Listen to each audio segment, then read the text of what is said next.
Judul buku, Hak-Hak Suami dan Istri.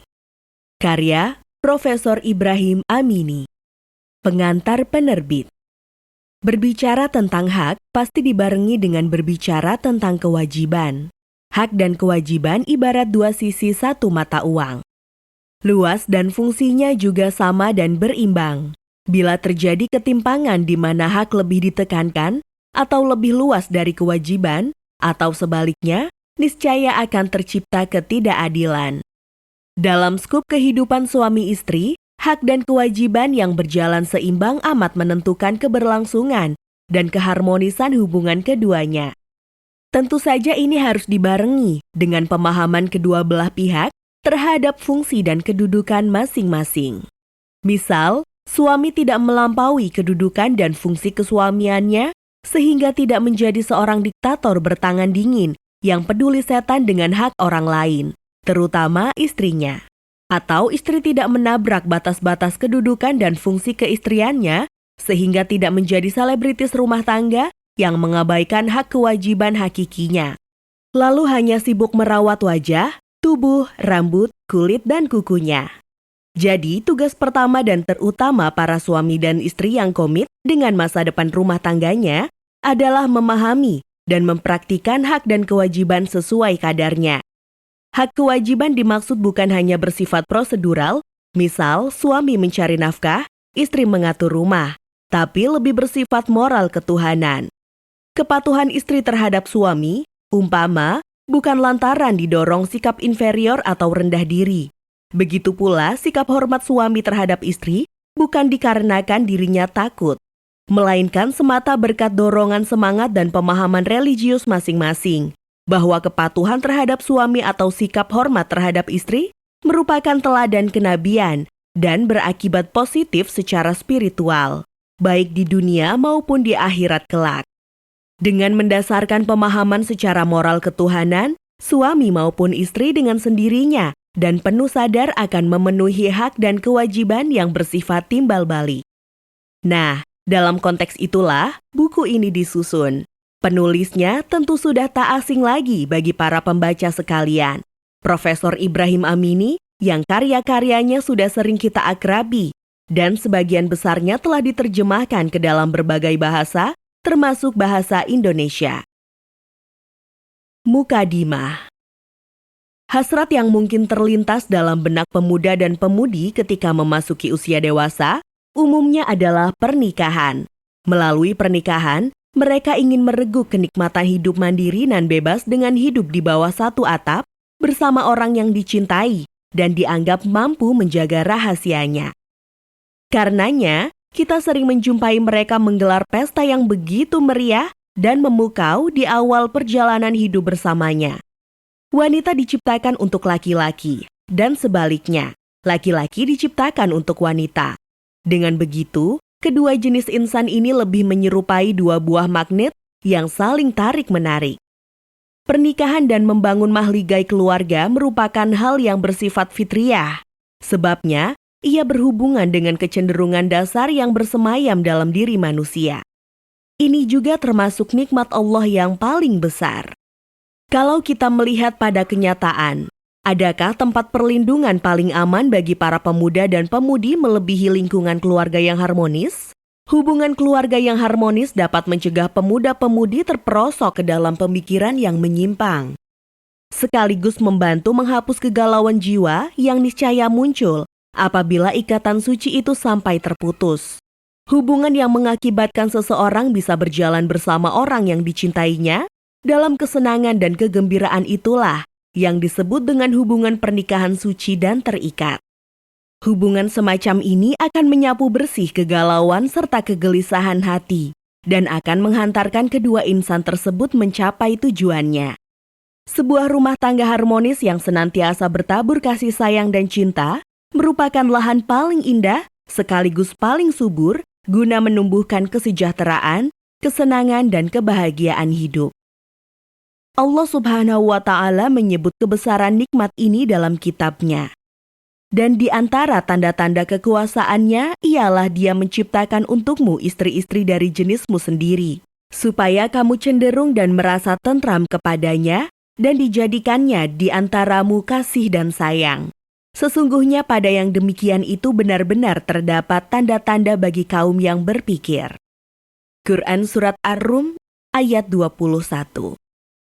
Rasulullah Shallallahu Alaihi Wasallam bersabda, sangatlah kasihan orang yang tidak beristri, walaupun kaya raya, dan sangatlah miskin orang yang tidak bersuami, meskipun kaya raya.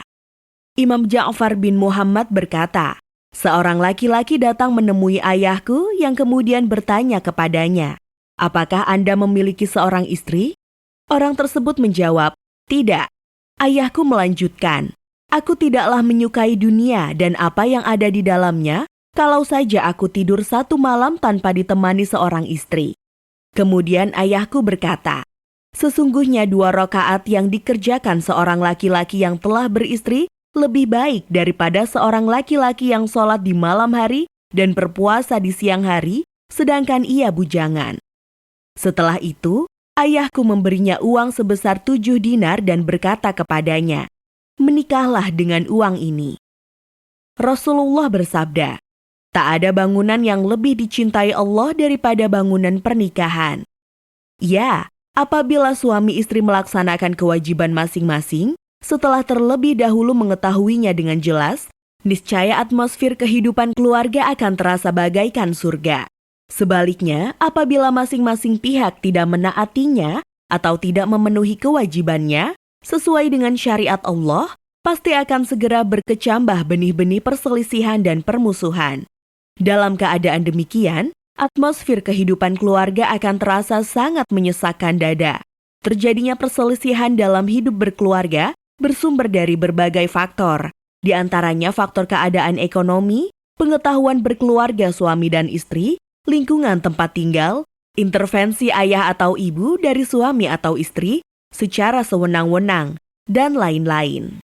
Namun, penulis berkeyakinan bahwa faktor pemicu paling dominan bagi terjadinya perselisihan dan pertengkaran dalam sebuah keluarga adalah minimnya pengetahuan pihak laki-laki maupun perempuan seputar kewajiban serta peran yang harus dijalankan masing-masing. Selain pula dikarenakan kurangnya kesiapan masing-masing individu dalam mengarungi kehidupan bersama. Perlu diketahui bahwa kesiapan individu merupakan syarat mutlak bagi seseorang untuk melaksanakan atau menentang perbuatan tertentu. Seseorang yang tidak memiliki pengetahuan memadai dan tidak melakukan persiapan sebelumnya, niscaya akan gagal dalam menunaikan suatu pekerjaan. Untuk melaksanakan pernikahan dan membangun kehidupan bersama antara dua sejoli berlainan jenis, harus dimiliki keahlian, persiapan, serta pengetahuan memadai. Seorang laki-laki yang ingin menikah harus mengenal betul perangai dan pola pikir calon istrinya, mengetahui permintaan-permintaan dan problema-problema yang mungkin muncul tatkala dirinya hidup bersama si calon tersebut, di samping mengetahui solusinya. Tambahan pula, ia dan calon istrinya wajib memahami tata krama dalam berinteraksi antara satu sama lain. Lebih penting lagi, dirinya harus betul-betul mengetahui bahwa pernikahan tidak seperti membeli suatu barang kebutuhan di pasar, atau ibarat menyewa seorang pembantu. Seyogianya ia mengetahui bahwa pernikahan tak lain dari ikatan suci, kesetiaan, kejujuran, dan kebersamaan dalam memikul beban musibah serta kesengsaraan hidup. Pernikahan juga merupakan ajang bagi suami dan istri untuk meloloskan diri dari alam keputusasaan yang menyekap demi merajut serta mewujudkan cita-cita yang didamba. Begitu pula halnya dengan seorang wanita. Dirinya harus mengetahui segenap pola pikir serta perangai calon suaminya yang mungkin tersembunyi.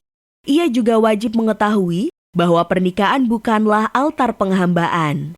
Selain itu, pernikahan juga bukanlah wahana untuk merealisasikan segenap keinginan dan cita-citanya tanpa disertai syarat apapun. Tidaklah demikian.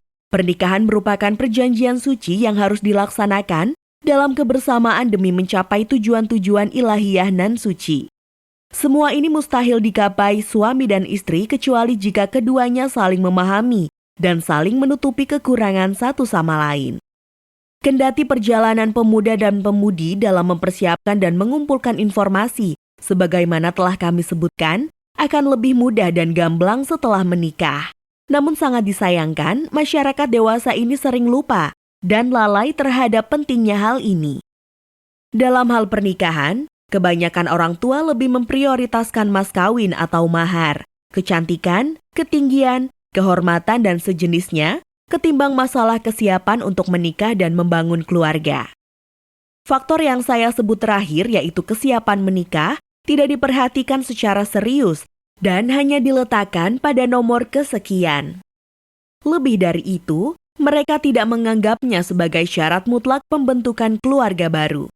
Akibatnya, anak perempuan yang mereka serahkan untuk diboyong ke rumah suaminya tidak mengetahui apa yang seharusnya diperbuat di situ, mulai dari memasak, mencuci, hingga mengatur rumah. Anak perempuan yang mereka nikahkan tidak secuil pun mengetahui cara mengatur rumah tangga dan menjalin hubungan yang etis dengan sang suami. Dan apabila suami atau istri yang tidak mengetahui seluk-beluk hidup berkeluarga itu kemudian menghadapi problema dan perselisihan, maka jurang kehancuran yang menganga siap melahap keduanya. Terlebih kalau terdapat intervensi yang tak jarang dilakukan kedua orang tua masing-masing. Mungkin kedua orang tuanya melakukan itu karena didorong oleh motif yang baik.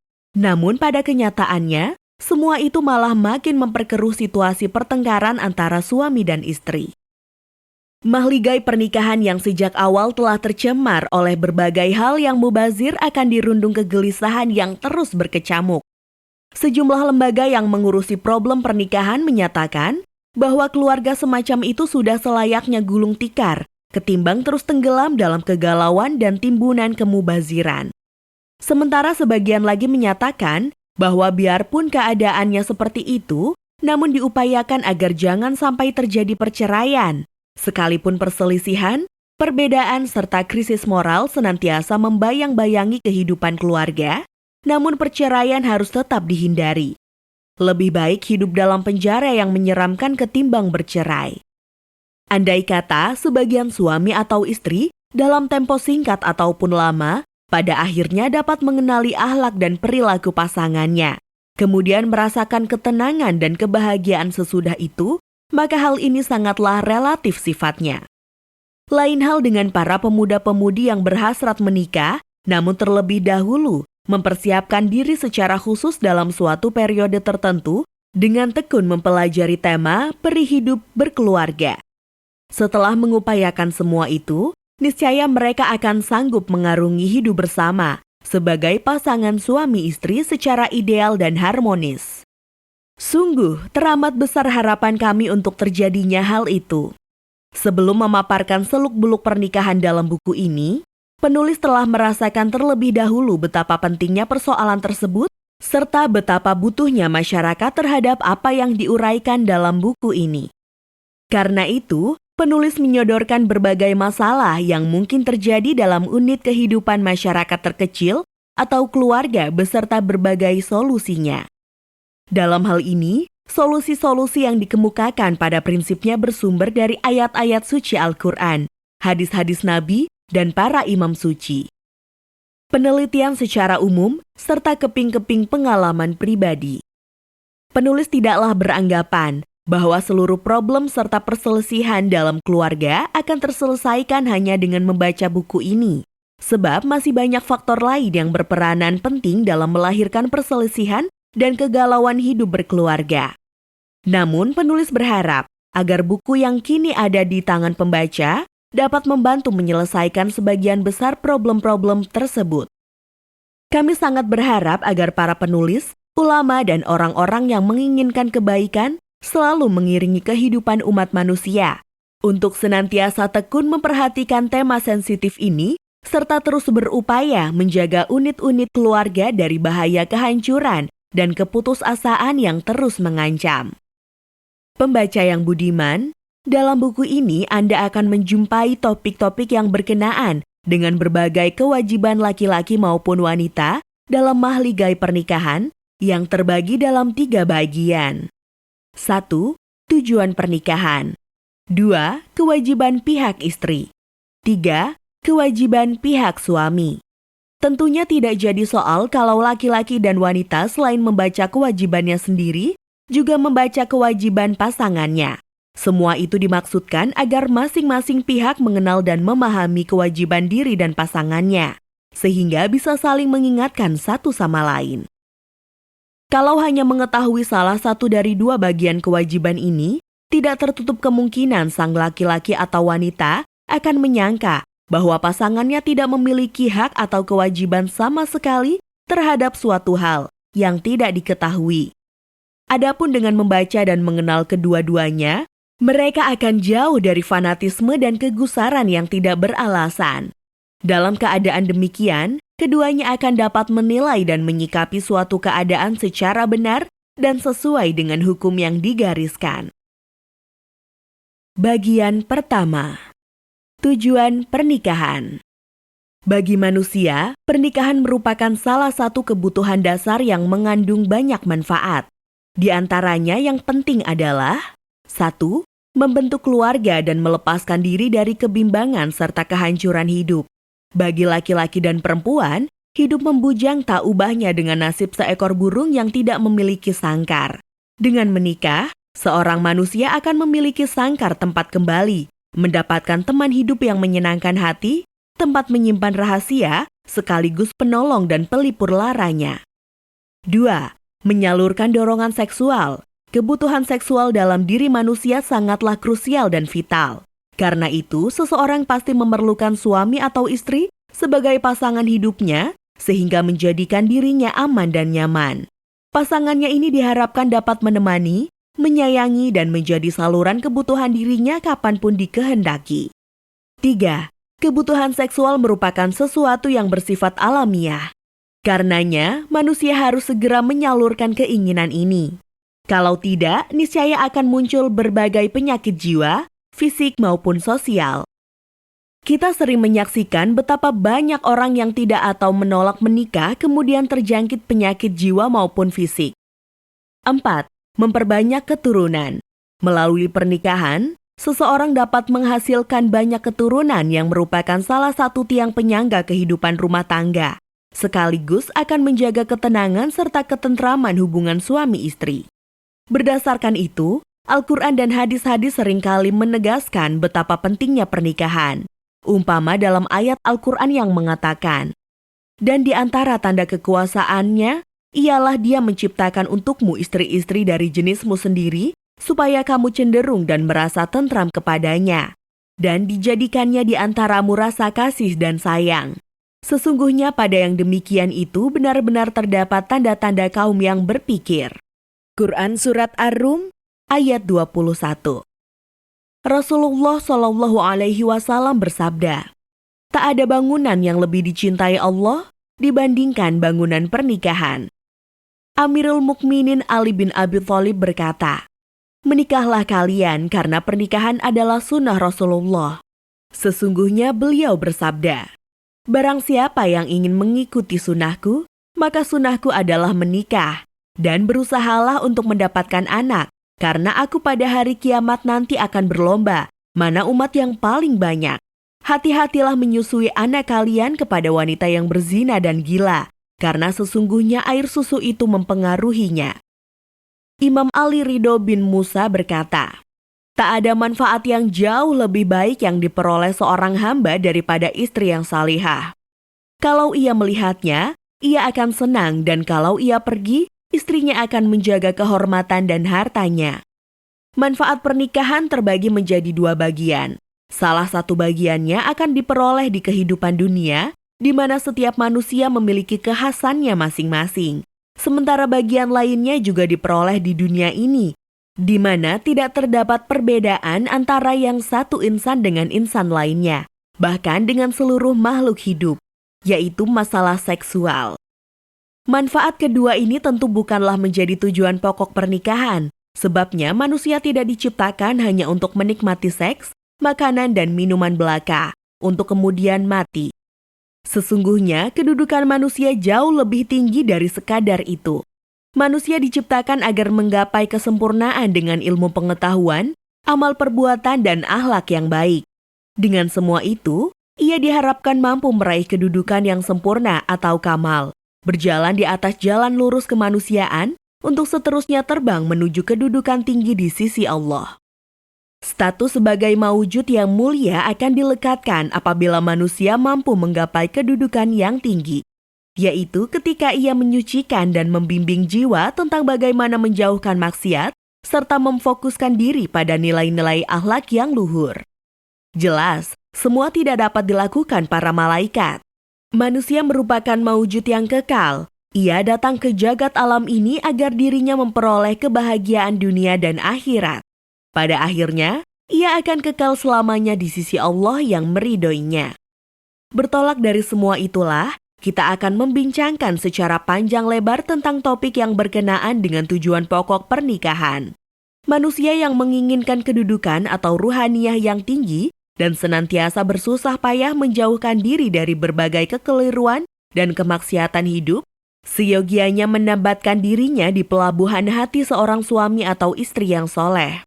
Itulah prasyarat mutlak agar dirinya mampu menggapai tujuan yang lebih tinggi dan mulia. Dua orang mukmin dapat membangun keluarga yang baik-baik dengan cara menikah. Dengan begitu, keduanya akan dapat saling mengasihi dan menyayangi satu sama lain, sekaligus mendapatkan segenap kelezatan hidup yang dihalalkan Allah, baik yang bersifat mubah maupun sunnah. Secara pasti, mereka akan jauh atau dijauhkan dari segenap kenikmatan yang ilegal atau diharamkan syariat, dan dari pusat-pusat maksiat yang dapat menjebak seseorang ke dalam kebiasaan untuk melakukan segenap hal yang dibencinya. Karenanya, Nabi dan para imam suci acap kali menegaskan akan pentingnya lembaga pernikahan. Tanpanya, yaitu ikatan suci pernikahan, manusia pasti akan terjerumus dalam lembah kebejatan.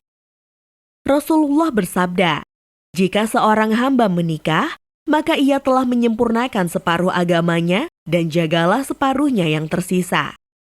Imam Ja'far bin Muhammad Asy-Syadiq berkata, sholat 2 rakaat yang dikerjakan orang yang telah menikah lebih baik dibandingkan 70 rakaat yang dikerjakan orang yang belum menikah. Seseorang tentu mampu memainkan peran sebagai suami atau istri yang baik dan benar apabila memang memiliki perhatian yang sungguh-sungguh terhadap agamanya. Kalau seorang suami atau istri melakukan tugasnya masing-masing dan meninggalkan berbagai hal yang haram dan makruh serta berakhlak baik, niscaya dirinya akan sanggup menunaikan perintah Allah. Inilah kunci kebenaran. Kalau saja suami atau istri kukuh dalam agamanya dan mengarungi hidupnya dalam terang pendidikan yang diajarkan Allah dalam kitabnya, maka salah satu dari mereka akan menolong yang lain. Lebih dari itu, ia akan senantiasa mendukung terlaksananya segenap apa yang diinginkan Allah dalam kehidupan. Adakah mujahid di jalan Allah tanpa bantuan dan kerelaan istrinya, sanggup berperang demi membela serta menjaga tujuan-tujuan Islam yang tinggi dan mulia? Suami mana yang tanpa bantuan istrinya mampu bekerja dan memperoleh suatu hasil yang pada suatu saat bisa dipergunakan sesuai dengan syariat ilahi dan akhlak yang baik? Bisakah dirinya, yaitu sang suami, mengeluarkan uang penghasilannya tanpa berlebih-lebihan dan ditujukan pada hal-hal yang baik dan bermanfaat kalau saja istrinya tidak membantu dan menolongnya? Seorang suami yang mukmin akan senantiasa mendoakan dan mengharapkan istrinya mengerjakan amal soleh. Sedangkan seorang suami yang tidak mukmin pasti akan menggiring istrinya kepada segenap hal yang tidak disukai masyarakat, agama, dan akhlak. Akibat dari semuanya itu, pasangan tersebut niscaya akan semakin menjauh dari tujuan ihsaniyah nan suci dan hakiki.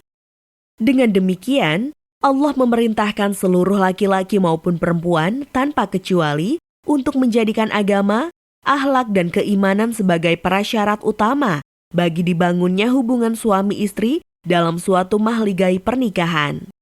Imam Ja'far bin Muhammad Asy-Syadiq berkata, Rasulullah bersabda, Allah berfirman, kalau aku ingin mengumpulkan kebaikan dunia dan akhirat bagi seorang muslim, maka aku jadikan hatinya khusyuk, lisannya selalu berzikir, jiwanya tabah menghadapi musibah, serta istri mukminah yang membuatnya senang ketika memandangnya, dan kalau dirinya pergi, sang istri akan menjaga kehormatan dan hartanya.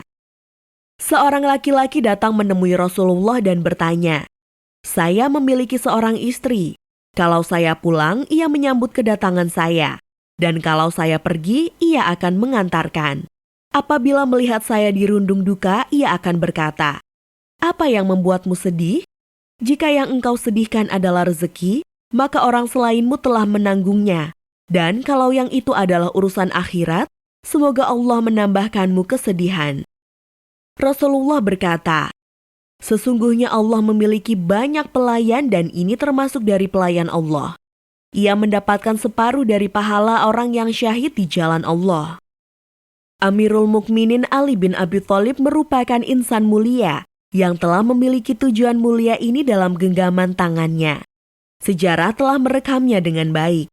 Setelah melewati malam pertamanya dengan Sayyidah Fatimah Az-Zahra, Rasulullah mengunjungi rumahnya dan bertanya kepada Imam Ali, "Bagaimana engkau dapatkan keluargamu?" Imam Ali menjawab, "Sebaik-baiknya penolong untuk taat kepada Allah." Kemudian Rasul bertanya kepada Sayyidah Fatimah yang kemudian menjawab, "Ia adalah suami yang baik." Lalu Rasul berdoa, "Ya Allah, satukanlah mereka, satukanlah hati mereka, dan jadikanlah mereka berdua serta keturunan mereka orang-orang yang mendapatkan surga. Anugerahkanlah mereka keturunan yang suci, bersih dan bertabur berkah. Dan jadikanlah keturunan mereka aimah atau pemimpin yang mengantarkan kepada taat kepadamu." Dalam hal ini, Amirul Mukminin menyebut Sayyidah Fatimah sebagai seorang istri yang baik serta berkepribadian agung. Semua itu disampaikan seraya menjelaskan tentang tujuan utama pernikahan melalui sebuah ungkapan yang pendek namun padat dan gamblang. Bagian kedua, kewajiban pihak istri. Tabaul. Makna tabaul adalah ketaatan serta kepatuhan istri terhadap suaminya dengan cara menghormati, menghargai, mematuhi dan menjaga kehormatan serta harta benda sang suami. Tabaul tidaklah mudah. Seorang wanita belum tentu sanggup melakukannya, sebab itu memerlukan kemampuan dan pengetahuan khusus. Selain pula membutuhkan kelayakan diri, kebijaksanaan dan kecerdasan tertentu. Seorang wanita yang ingin menikah, seyogianya memahami betul bagaimana caranya mengambil hati sang suami. Semua itu dapat ditempuh dengan cara mengenal berbagai hal yang menyenangkan dan menggembirakannya, memotivasi suaminya untuk melakukan perbuatan baik, dan senantiasa mengingatkan untuk menjauhi segenap perbuatan buruk. Terlebih dalam segenap hal yang berkenaan dengan kesehatan dan makanan, seyogianya lah seorang wanita berusaha keras agar suaminya mencintai, mengasihi dan menghormati dirinya. Apalagi kalau ia mampu menjadikan suaminya sebagai kepala rumah tangga yang baik, sekaligus ayah dan pendidik yang baik bagi anak-anaknya.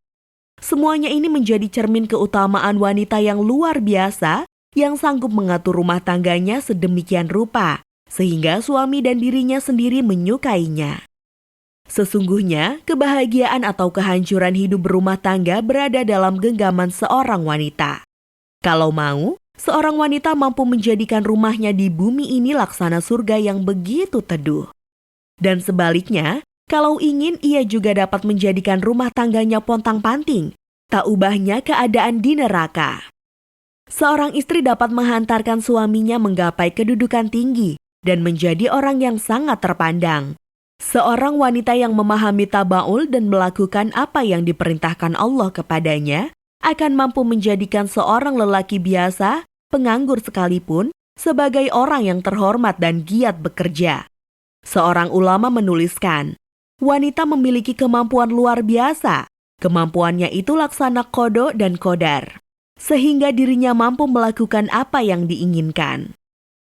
Ismailes berkata, kalau bertakwa dan berbudi pekerti luhur, seorang istri tentu dapat menjadikan rumah yang buruk dan tidak sedap dipandang menjadi tempat yang baik untuk mereguk kebaikan, kebahagiaan dan kesenangan hidup. Napoleon berkata, apabila Anda ingin mengetahui tingkat peradaban serta kemajuan suatu bangsa, cukuplah bagi Anda melihat akhlak para wanita bangsa tersebut. Balzac juga berkata, rumah yang di dalamnya tidak terdapat seorang Afifia yang menjaga kesuciannya, tak lebih dari sebuah kuburan. Islam sangat memperhatikan masalah tabaul, sampai-sampai ia dikategorikan sebagai jihad di jalan Allah. Imam Ali bin Abi Thalib berkata, Jihadnya seorang wanita adalah memperbaiki tabaulnya. Di sini perlu dijelaskan bahwa tujuan dari jihad di jalan Allah adalah demi menjunjung dan mengagungkan Islam, menjaga keutuhan negara Islam, serta menjalankan keadilan sosial. Semua itu merupakan ibadah yang memiliki bobot yang paling besar. Dengan begitu, kita mengetahui betapa besar nilai tabaul yang dalam hal ini disejajarkan dengan jihad di jalan Allah Jalla Jalaluhu. Rasulullah bersabda, seorang wanita yang mati dan suaminya rela kepadanya, maka syurgalah ganjarannya.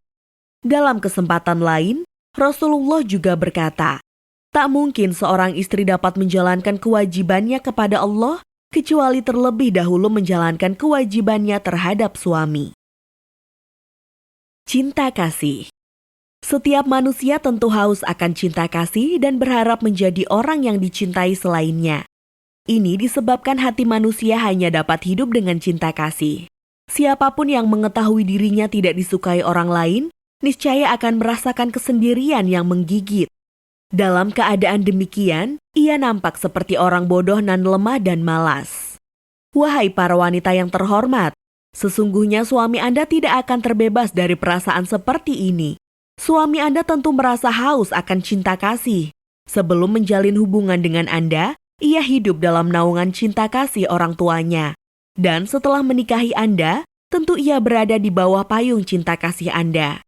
Karena itu, setelah menjadi suami Anda, ia pasti mengharap dan mendambakan cinta kasih Anda sebagai ganti cinta kasih yang hilang dari kedua orang tuanya. Siang dan malam, suami Anda bekerja demi menyenangkan dan membahagiakan Anda. Ia senantiasa memberikan hasil jerih payahnya kepada Anda dengan penuh keikhlasan. Ia adalah teman hidup, penghibur hari-hari, dan pelipur lara Anda. Ia merasa lebih berbahagia berada di samping Anda ketimbang berada di samping kedua orang tuanya. Maka dari itu, pahamilah kedudukannya dan cintailah dirinya dari dalam lubuk hati Anda. Kalau Anda melakukannya, ketahuilah, ia pasti akan merasa terikat dengan Anda.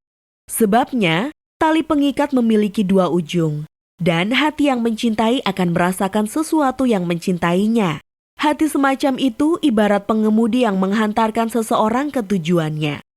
Anda harus tahu bahwa memperlihatkan rasa cinta akan menciptakan mukjizat yang menakjubkan. Alkisah, seorang pemuda desa usianya saat itu 20 tahun, bertolak menuju Teheran untuk belajar. Hatinya terikat dengan wanita pemilik rumah yang ditempatinya. Sang wanita tersebut adalah janda yang umurnya telah mencapai 39 tahun. Hati pemuda tersebut telah dilumuri perasaan cinta terhadap si wanita tersebut. Maklum saja, rasa haus akan kasih sayang itu timbul lantaran dirinya meninggalkan kedua orang tuanya yang selama ini mengasihinya. Jalinan cinta kasih pada gilirannya akan menjadikan pasangan suami istri selalu saling berbagi, suka maupun duka. Kalau sudah demikian, niscaya bangunan rumah tangga yang dibina kian lama kian menguat dan mengokoh. Bahaya perceraian pun akan lenyap selama-lamanya. Wahai para wanita yang terhormat, janganlah Anda menipu diri sendiri dengan mengatakan, sesungguhnya suami saya sangat mencintai dan menyayangi saya sejak pandangan pertama, dan cintanya akan terus menyala selamanya. Ingat, cinta dan kasih sayang yang terbit pada pandangan pertama tidak akan bertahan lama. Kalau memang menginginkan cinta dan kasih sayang suami terhadap Anda terus lestari, Anda harus menjaga cinta Anda terhadapnya dengan memberikan segenap hal yang menyenangkannya, memotivasi dengan cara yang etis sehingga dirinya bekerja dengan baik, serta menyukai pekerjaannya. Dengan ini, dan dengan izin Allah, suami Anda akan meraih sukses dalam segenap urusannya. Kalau mengetahui bahwa istrinya hanya mencintai dirinya semata, tentu seorang suami akan berusaha keras semampunya membahagiakan keluarganya. Seorang laki-laki yang tahu bahwa istrinya tidak mencintai dirinya akan menjadi rapuh dan mudah berputus asa. Ia juga akan segera terjangkiti berbagai macam penyakit yang mungkin bisa menyebabkan kegilaan. Karenanya, wahai para wanita terhormat, kalau suami Anda mengetahui dirinya tidak dicintai Anda, niscaya hubungan Anda dengannya bakal rusak. ia akan menjadi seorang pemalas dan senantiasa dirundung kegelisahan, kegalauan, serta kebimbangan hidup. Pada akhirnya, semua itu akan menggiring dirinya menuju tempat-tempat maksiat. Jauh di lubuk hati akan selalu terngiang-ngiang pertanyaan, mengapa Anda mesti bersusah payah bekerja untuk orang yang tidak mencintai diri Anda? Mengapa Anda tidak pergi saja mencari kesenangan di tempat lain? Wahai para wanita terhormat, cintailah suami Anda demi keharmonisan serta kemantapan hidup rumah tangga Anda. Perlihatkan kepada suami Anda melalui ucapan, tingkah laku, serta gerak-gerik tentang bagaimana mendalamnya cinta Anda kepadanya. Panggillah suami Anda dengan panggilan yang disukainya. Jangan sungkan-sungkan untuk mengatakan, walau hanya sesekali, bahwa Anda benar-benar mencintainya. Alangkah indahnya apabila di suatu hari Anda menyambut kedatangannya dari sebuah perjalanan jauh dengan setangkai bunga dalam genggaman seraya mengatakan, "Kami sangat kehilanganmu, kami tak dapat hidup tanpamu." Kalau suami Anda tengah bertugas di luar kota, tulislah surat-surat yang memperlihatkan secara jelas kecintaan Anda terhadapnya. Begitu pula jika ia berada di kantornya. Upayakan untuk selalu menelepon suami Anda agar setiap hari Anda menjadi tenang terhadap keadaan dirinya. Namun jangan sampai Anda terkesan memaksa dirinya. Lakukanlah semua itu berdasarkan kaidah yang bersifat umum. Sedikit saja dirinya terlambat makan siang, segera perlihatkan kesan bahwa Anda begitu cemas dengan itu. Tatkala Anda berada di tengah-tengah sanak saudara suami Anda, yang pada saat bersamaan tidak hadir di situ, sampaikanlah pujian tentangnya. Suami saya orang yang sangat jujur, karena itu saya sangat mencintainya. Kalau suami Anda dijelek-jelekan seseorang, Anda harus segera membelanya. Ketahuilah, setiap kali Anda menampakkan kecintaan dan kasih sayang, hatinya akan semakin terikat kepada Anda. Pada akhirnya, tali perkawinan nan suci ini akan kian kokoh. Rumah yang Anda huni beserta keluarga akan senantiasa diselimuti kebahagiaan dan kegembiraan. William Shakespeare pernah mengatakan, sesungguhnya kecintaan yang ada pada wanitalah yang mengikat hati kita, bukan pada kecantikan wajahnya. Dalam Al-Quran, Allah memfirmankan, dan di antara tanda-tanda kekuasaannya ialah Dia menciptakan untukmu istri-istri dari jenismu sendiri, supaya kamu cenderung dan merasa tentram kepadanya, dan dijadikannya di antaramu rasa kasih dan sayang. Sesungguhnya pada yang demikian itu benar-benar terdapat tanda bagi kaum yang berpikir. Quran Surat Ar-Rum ayat 21. Imam Ali bin Musa Ar-Ridho berkata, ketahuilah bahwa wanita itu bermacam-macam. Di antaranya ada yang memberi manfaat dan yang mendatangkan bahaya. Di antaranya juga ada yang suka menzalimi dan bermuka masam. Rasulullah bersabda, sebaik-baik wanita adalah yang subur atau banyak melahirkan anak, lemah lembut, pemalu dan yang mulia, yang mendengarkan ucapan suaminya dan menaati perintahnya. Kalau sedang berduaan, ia akan berusaha memberikan segenap apa yang diinginkan suaminya. Imam Ja'far bin Muhammad Asy-Syadiq berkata, kalau Anda memang mencintai laki-laki atau suami, beritahulah dia. Menghormati suami.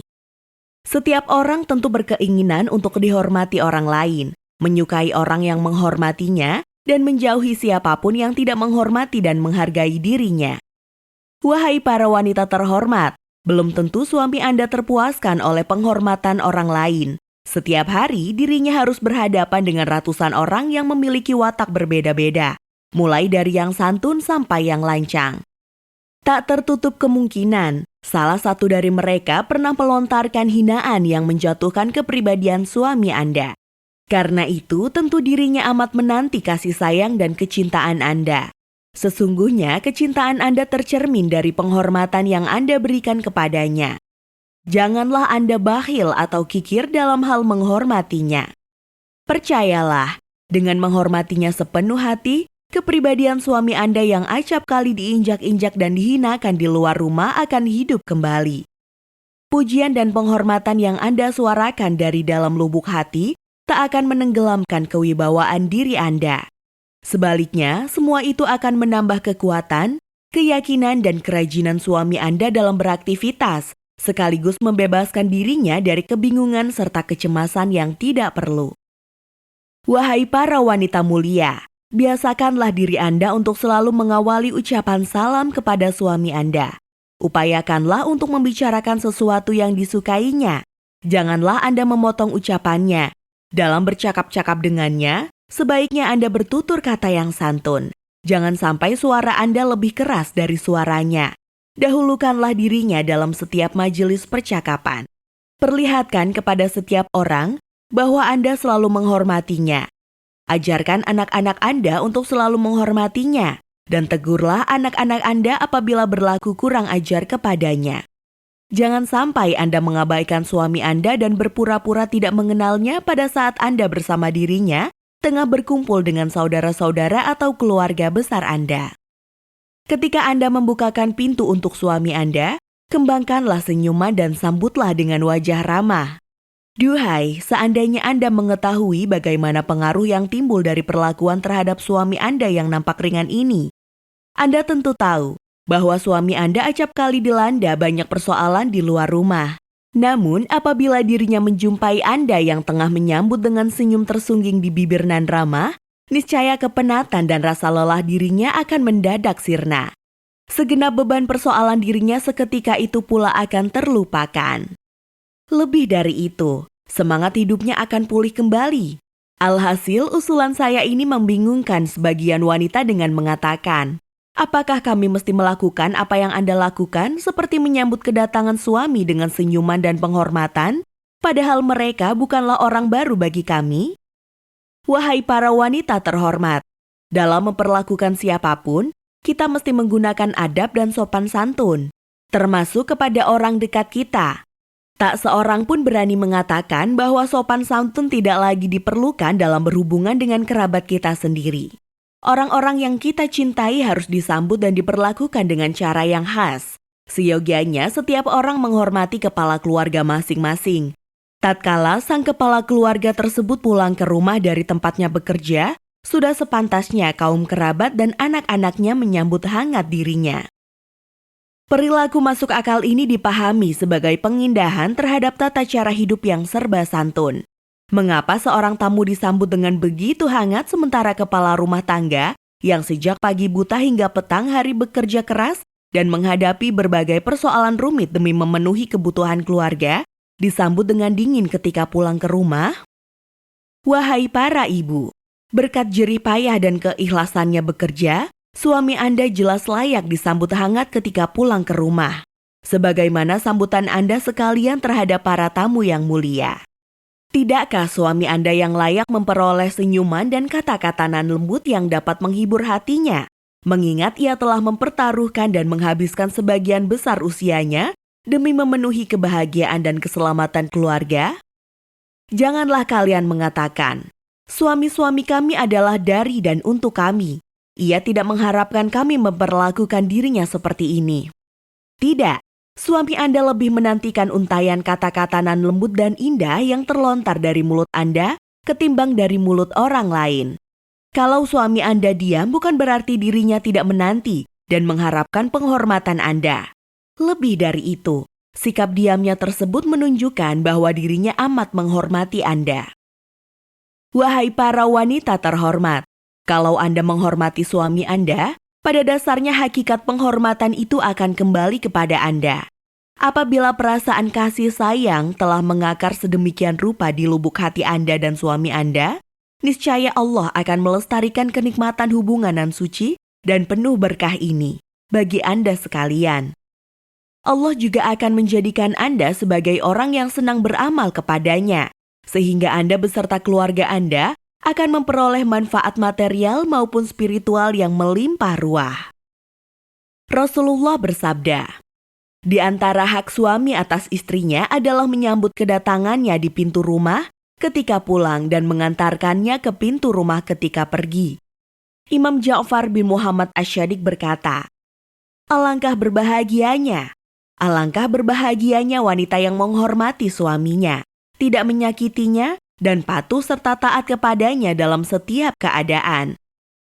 Rasulullah bersabda, dan istri memberikan kepada suaminya baskom untuk cuci tangan dan sapu tangan, membersihkannya, dan dirinya tidak menolak ajakan suaminya kecuali dikarenakan adanya suatu sebab.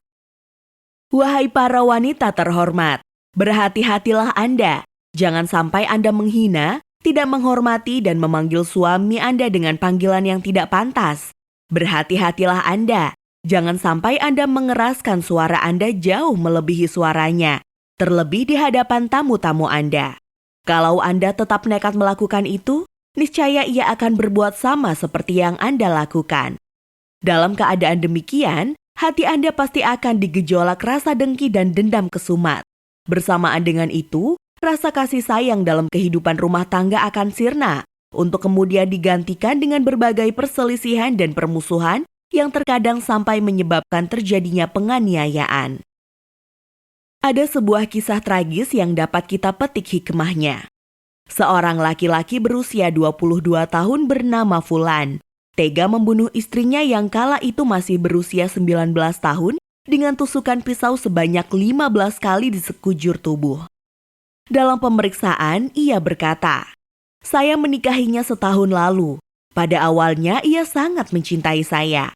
Namun setelah beberapa lama, cintanya mulai layu.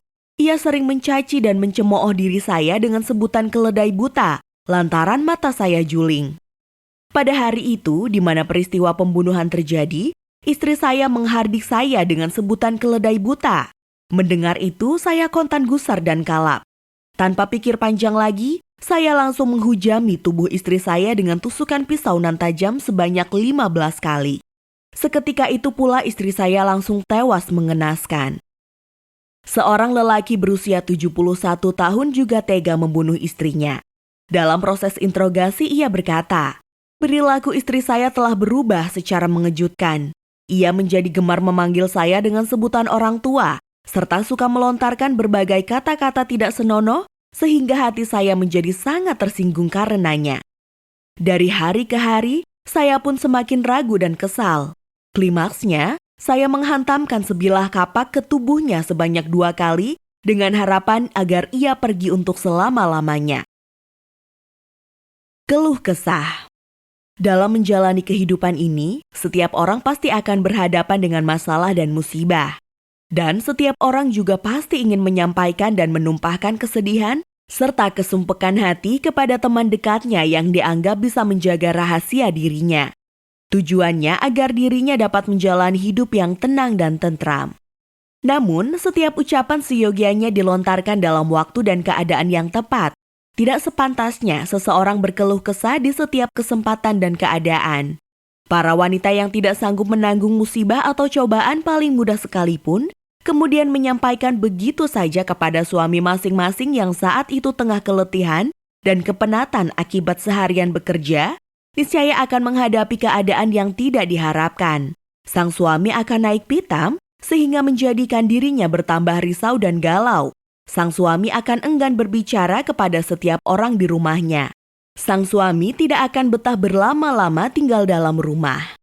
Dengan serta-merta, keadaannya menjadi sedemikian kacau balau, di mana kegelisahan dan tekanan menyebar ke setiap sudut rumah. Janganlah Anda sekalian, wahai para wanita terhormat, seenaknya saja berkata kepada suami Anda, "Engkau pergi sendirian keluar rumah dengan meninggalkan saya bersama anak-anak nakal. Hari ini Ahmad memecahkan kaca jendela kamar Fulan. Pertengkaran Samirah dengan Amirah diiringi jeritan serta tangisan sehingga saya tidak dapat berpikir tentang apa yang dapat saya perbuat. Tolong bebaskan saya dari anak-anak nakal itu. Saya benar-benar putus asa dan kesal terhadap Bahram yang malas belajar sehingga nilai rapotnya yang saya terima dari hari ini rata-rata merah. Saya tidak sanggup lagi mendidik mereka. Seluruh kejadian pada hari ini begitu melelahkan saya. Kalau terus begini, kesadaran saya bisa hilang. Tak seorang pun mau membantu saya. Anak-anakmu benar-benar mengganggu. Seandainya saya tidak melahirkan mereka. Ya, saya ingat sesuatu. Hari ini saudara perempuanmu datang, dan saya tidak tahu mengapa dia memusuhi saya. Ia menyangka saya bernafsu untuk menguasai warisan ayahnya. Kapan saya terbebas dari ulah ibumu yang gemar hilir mudik ke sana kemari hanya untuk membicarakan keburukanku kepada para tetangga dan kerabatnya? Sungguh, pada hari ini saya tidak dapat lagi menahan kesabaran saya. Duhai, merupakan kesalahan besar bagi saya untuk hidup bersama kalian di rumah ini. Tadi pagi, tangan saya tersayat pisau ketika hendak memasakkan makanan untukmu dan anak-anakmu. Benar, saya ingin mengatakan sesuatu. Kemarin saya pergi menghadiri pernikahan Sahrab. Seandainya saya tidak hadir di pernikahan itu, saya sangat malu melihat istri Tuan Hasan yang kala itu mengenakan pakaian baru nan indah. Allah telah menganugerahkan nasib baik kepada orang-orang yang dikehendakinya. Suaminya nampak sangat mencintainya sehingga ia membelikan istrinya pakaian yang sangat baik dan indah. Ketika istrinya memasuki aula pernikahan, semua orang langsung berdiri menghormatinya. Ia mengenakan pakaian pengantin teramat indah. Ya, manusia tidak mau melihat apapun kecuali pakaian yang indah. Apa yang dapat saya katakan? Apa kekurangan saya terhadap mereka? Sekarang tak ada lain kecuali saya harus berterus terang tentang semua itu. Ya, ia bernasib sangat baik dan begitu dihormati serta dicintai suaminya. Sayang, engkau tidak memperlakukan saya seperti itu. Mulai hari ini, saya tidak akan bekerja lagi untukmu dan anak-anakmu di gubuk ini. Tak ada jalan lain bagimu kecuali memikirkan persoalan ini barang sebentar. Berbuatlah sesuatu yang dapat membebaskan diri saya dari belenggu pekerjaan dan keadaan yang membosankan selama ini. Wahai para wanita terhormat, seluruh perbuatan serta perkataan di atas bukanlah termasuk tabaul, adab serta tata krama dalam berkeluarga. Kepergian suami Anda sejak pagi buta hingga petang hari bukanlah untuk bermain-main dan bersenang-senang, melainkan sebagaimana Anda ketahui, demi mencari nafkah halal yang terkadang diperoleh dengan tidak gampang. Karenanya, mengapa Anda memunggunginya atau berlagak tidak tahu tentang semua itu? Mengapa pula Anda menyambut kedatangan dirinya yang begitu keletihan dari tempat kerja dengan keluh kesah dan rengekan? Jelas, perilaku semacam itu sama sekali tidak dibenarkan.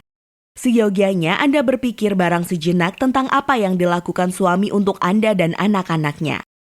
Ketahuilah, suami Anda yang tengah penat akan menanggapi keluh kesah Anda dengan teriakan, pergi dari rumah dan nongkrong di warung-warung atau ke bioskop atau tempat lain yang dapat dipergunakan untuk menghindari Anda.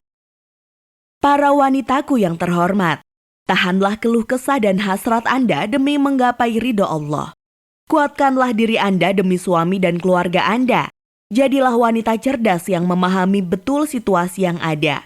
Kalau Anda memiliki keluhan yang ingin disampaikan, bersabarlah sejenak sampai Anda mendapatkan waktu yang tepat, yaitu ketika suami Anda sedang dalam kondisi tenang dan tengah bergembira. Usahakanlah agar penyampaian keluhan Anda tersebut bersifat timbal balik atau dialogis, dan bukan mendikte atau menentang. Kalau Anda memang mencintai serta menyayangi suami, keluarga serta rumah tangga Anda, lupakanlah berbagai kejadian kecil nan remeh. Sebab itu akan membebani jiwa serta pikiran suami Anda yang memang sudah kelelahan. Apabila pikiran suami Anda terfokus pada kejadian-kejadian kecil ini, niscaya pekerjaannya akan menjadi kacau dan dirinya akan dilanda kegelisahan. Berikut ini saya akan memaparkan sebuah kisah yang kiranya mengena dengan uraian di atas. Alkisah, seorang wanita berkata, "Sejak hari pertama, saya adalah orang berkepala batu. Kerasnya kepala saya makin bertambah seiring dengan perjalanan hari. Keadaan itu terus berlangsung selama 8 tahun. Kalau suami saya berbicara, saya akan langsung menentangnya. Setiap kata-kata yang diucapkannya langsung saya bantah, agar pertentangan bernuansa kebencian di antara kami dapat dimulai. Penentangan saya dimulai sejak suami saya baru memasuki rumah hingga waktu makan malam dan tidur. Tatkala suami saya sudah tenang dari keluhan, saya mengatakan kepadanya, 'Hari ini saya sangat letih dan capai. Keluarga saya yang sudah meninggal dunia menjerit dalam kuburnya.' Suami saya kemudian bertanya, 'Mengapa?' Saya menjawab, 'Dikarenakan banyaknya pekerjaan yang saya lakukan, plus sejumlah pekerjaan yang belum saya bereskan. Setiap kali hendak membersihkan salah satu sudut rumah, saya menemukan sudut rumah lainnya yang juga perlu dibersihkan.' Mendengar itu, suami saya menjawab, 'Apa yang engkau maksud dengan pekerjaan-pekerjaan tersebut? Bagaimana mungkin engkau bisa mengatakan bahwa pekerjaan rumah tidak kunjung beres?' Saya tidak tahu. Sesungguhnya pekerjaan-pekerjaan terkutuk tersebut adalah seperti menyapu, membereskan perabot, mencuci piring serta pakaian, memasak dan seterusnya, terlebih memberikan makan serta membersihkan anak-anak. Jawab saya. Kembali suami saya berkata, "Nyonyaku yang baik, pekerjaan-pekerjaan yang engkau keluhkan ini terdapat di setiap kehidupan rumah tangga. Setiap wanita pasti melakukan pekerjaan semacam itu.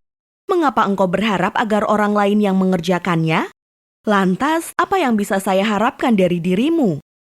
Saya kemudian mengatakan, "Nyawa saya sudah sampai ke tenggorokan. Tidakkah engkau mengerti apa yang saya maksudkan? Engkau tidak akan mengerti sedikit pun. Sebab engkau pergi bekerja di luar rumah sejak pagi hari untuk kemudian duduk di meja kantor demi mengharapkan gaji bulanan. Gaji mana yang akan engkau hitung dengan penuh rasa senang? Setelah waktu zuhur, engkau pulang ke rumah untuk melihat segala sesuatunya tertata rapi dan bersih. Namun engkau tidak tahu dan tidak merasakan bagaimana keadaan rumah bisa tertata rapi seperti ini?" Lagi-lagi suami saya mengatakan, "Alangkah cerewetnya engkau. Wahai istriku yang tercinta, saya hanya berharap agar engkau tidak lagi mengeluh dengan ucapan-ucapan seperti ini." Dengan nada tidak sabar saya berkata, "Baiklah, engkau tidak tahan mendengar keluhan saya. Oleh sebab itu, engkau tentu lebih tidak tahan lagi kalau engkau menjadi diri saya. Bagaimana mungkin engkau mampu bertahan dalam mengerjakan semua ini? Tumpukan pekerjaan ini telah menjadikan saya jatuh sakit. Kalau keadaan ini terus berlanjut, mungkin sebentar lagi saya akan menjadi seonggok mayat."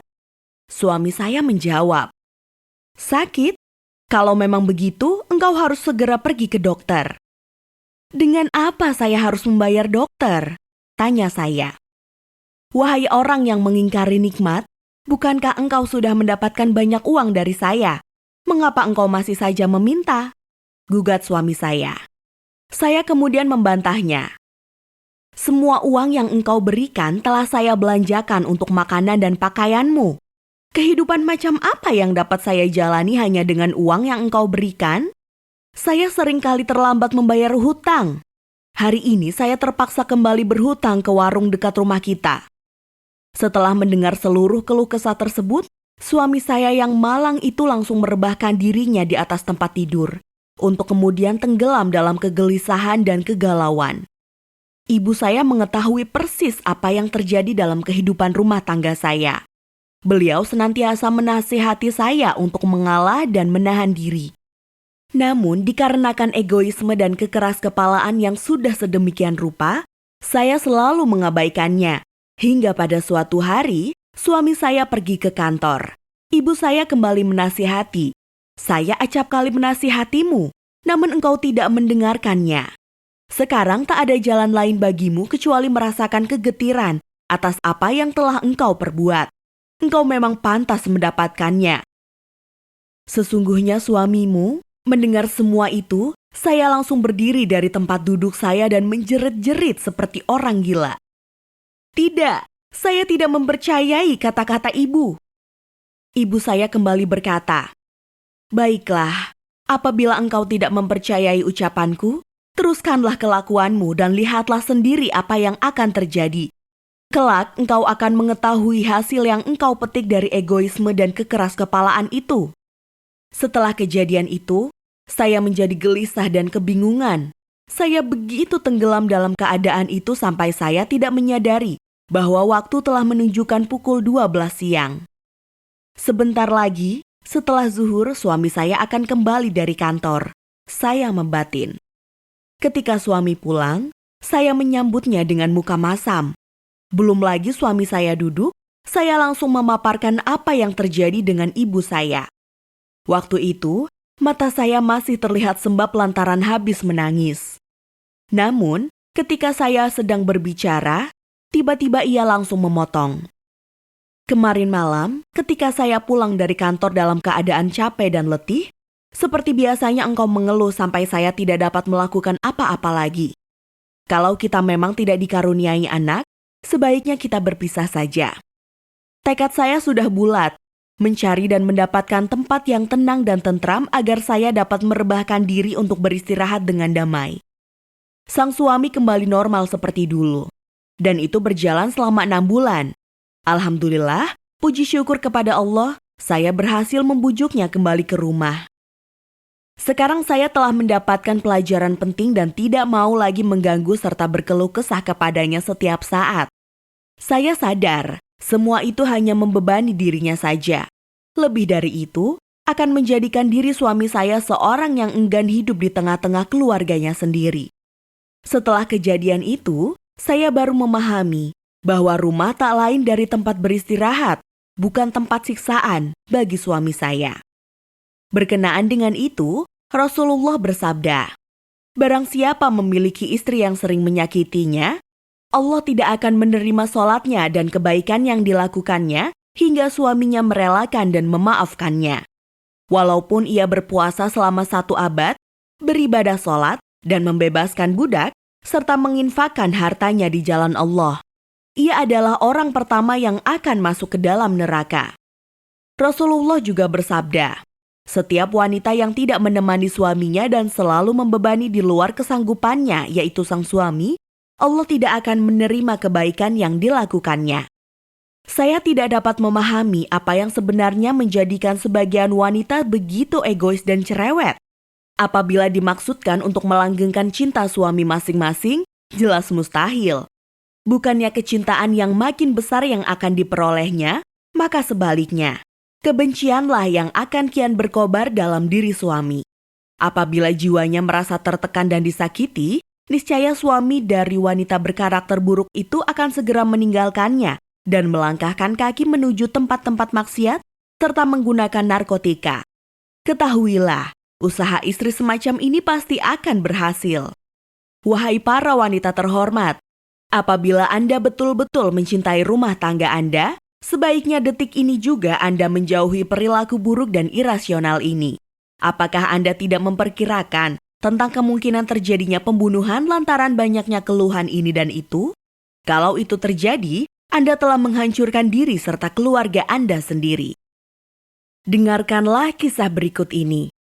Ketika suami pulang ke rumah, istrinya yang sedang menggendong putranya yang berumur 3 tahun membukakan pintu dan berkata, "2 orang teman kantormu datang ke sini dan memberitahukan tentang pekerjaanmu yang tidak baik." Mendengar itu, suaminya langsung gusar dan gelap mata. Ia kemudian beranjak menuju dapur dan membawa sabilah pisau untuk ditusukkan ke tubuh istrinya.